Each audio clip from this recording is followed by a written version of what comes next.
মন্দির এমন একটা জিনিস যেখানে গেলে মন প্রাণ শান্তিতে ভরে যায়। মনে যতই কষ্ট থাকুক, দুঃখ থাকুক আর যতই অশান্তি থাকুক না কেন, সেটা যেন অটোমেটিকই আপনা আপনি ভালো হয়ে যায়। শান্তির একটা আনন্দ মনে চলে আসে। আর সব ধর্মস্থানগুলোই এরকম। হ্যালো সবাইকে, কেমন আছো? আশা করি সবাই অনেক অনেক ভালো এবং সুস্থ আছো। এখন বাজে দুপুর 2টোর মতো। তো অনেক দিন ধরে ভাবছি মন্দিরে যাব, মনটা ভীষণ মন্দিরে যাওয়ার জন্য টানছিল। দেখা যায় সময় এবং সুযোগ দুটোর একটা ঠিক টাইমের সাথে মিলে না, তাই আর যাওয়া হয় না। যাই হোক, প্রায় 2-3 দিনের মতো অ্যাডের বাবার অফিস ছুটি পেয়েছে, তাই ভাবলাম যাক আজকে একটু মন্দির থেকে ঘুরিয়েই আসি। তাই মা মেয়ে রেডি হয়ে বসে রয়েছি মন্দিরে যাব বলে। তো কিছুক্ষণ পরই বেরিয়ে যাব। আর আমার বাসা থেকে মন্দিরটা প্রায় অনেকটাই দূরে, যেতে যেতে অনেক সময় লেগে যাবে, প্রায় 1.5 থেকে 2 ঘন্টার মতো, কারণ জ্যাম, প্রচুর পরিমাণে জ্যামে। তো ফাইনালি আমরা এসে পড়ছি। এটা হচ্ছে লোকনাথ বাবার আশ্রম, স্বামীরবাগ। তো ইস্কন মন্দিরেও গিয়েছিলাম, কারণ পাশাপাশি ইস্কন মন্দিরও আছে। তো এখানে এসে আমরা ভোগ নিবেদন করলাম। তো এখানে দেখি অ্যাডার বাবা ভোগ নিবেদন করার পর সে প্রসাদ খাচ্ছে, আর আমরাও মা মেয়ে দুজনেই অল্প অল্প করে খেয়ে নিয়েছি। খাওয়ার পর এখন মন্দিরটা একটু তোমাদের ঘুরে দেখাই যে কত বড় একটা মন্দির। আর যে ইস্কন মন্দিরের একটা ছোট ভিডিও করেছিলাম, সেটা ভুলবশতভাবে হয়তো ডিলিট হয়ে গেছে, তাই তোমাদের সাথে শুধু একটা মন্দিরেরই ভিডিও শেয়ার করছি। এই যে বাবা লোকনাথের মন্দিরটা। চলো তোমাদের মন্দিরের চারপাশটা একটু ঘুরে দেখাই। এখানে অনেক রকমের ঠাকুর আছে, আর আস্তে আস্তে অনেক মানুষ আসছে এই মন্দিরে। আর বাবা লোকনাথকে তো দেখলেই কতটা সুন্দর লাগছিল। আর আমরা ভাবছিলাম এখানে আস্তে আস্তে মনে হয় বিকেলে হয়ে যাবে, মন্দিরে একদমই সময় দিতে পারবো না। না, পরে দেখি রাস্তাটা একটু ফাঁকা ছিল, প্রায় 1 ঘন্টার মতো লেগেছিল। তো যাই হোক, মন্দিরে অল্প সময়তে আসতে পেরেছি, তাই আমি অনেক খুশি, কারণ অনেকটা সময় নিয়ে আমি মন্দিরে থাকতে পেরেছি, ঘুরতে পেরেছি। আর ভীষণ ভালো লাগছিল, কারণ অনেক দিন ধরে ভাবছিলাম, আসতে পারছিলাম না।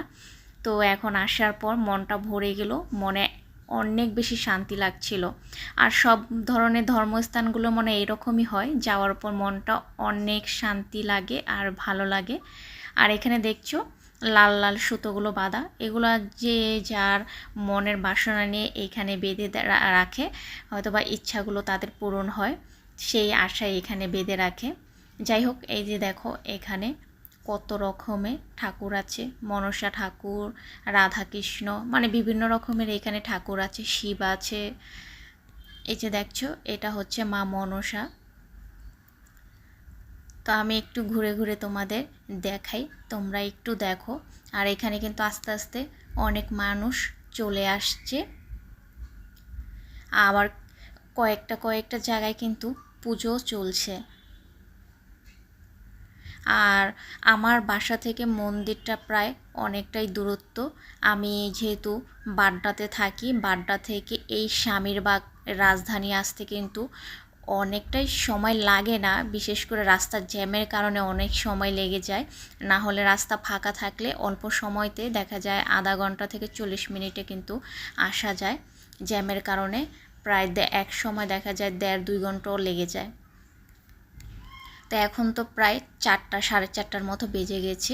আমরা মন্দিরে তো অনেক সময় আগেই চলে আসছি, তাতে আমাদের ভীষণ ভালো হয়েছে, কারণ না হলে বাসায় যেতে যেতে অনেক রাত হয়ে যেত, মন্দিরে হয়তো বা বেশিটা সময় দিতে পারতাম না। আর এখানে দেখছো এখানে পূজার আয়োজন চলছে, এখানে পূজা হয়তো বা কিছুক্ষণ পর আরম্ভ হবে, তাই এখানে অনেক পূজার আয়োজন তারা করছে। যাই হোক, এই মন্দিরটা তোমাদের কাছে কেমন লাগলো? তোমরাও এখানে এসে ঘুরে যেতে পারো। ঢাকার ভিতরে খুব সুন্দর একটা মন্দির। আর বাবা লোকনাথ কিন্তু অনেক জাগ্রত। তোমাদের মনের ইচ্ছা কিন্তু এইখানে তার কাছে কিন্তু বলতে পারো, হয়তোবা সে তোমার মনের ইচ্ছাগুলো খুব তাড়াতাড়ি পূর্ণ করে দেবে। আর তোমরা সবাই আমাদের জন্য একটু আশীর্বাদ করো, আমরা যেন একসাথে সুখে দুঃখে সবসময় থাকতে পারি এবং ভালো থাকি। তো তোমরা সবাই ভালো থাকবা, সুস্থ থাকবা। আর আজকের এই ছোট্ট ব্লগটি তোমাদের কাছে কেমন লাগলো, যদি ভালো লেগে থাকে অবশ্যই লাইক শেয়ার করে কমেন্ট করে মতামত জানিও। আর যেহেতু আমাদের বাসাটা মন্দির থেকে অনেকটাই দূরে, তাই আমরা একটু আগেই মন্দির থেকে বেরিয়ে যাচ্ছিলাম। আর যেতে একদমই ইচ্ছে করছিল না, মনে হচ্ছিল কি আরও অনেকক্ষণ সময় নিয়ে থাকি। আর অ্যাড্রিয়া তো একদম ভীষণ খুশি, ওর ভীষণ ভালো লাগছিল। তো সবাই ভালো থাকবে, সুস্থ থাকবে।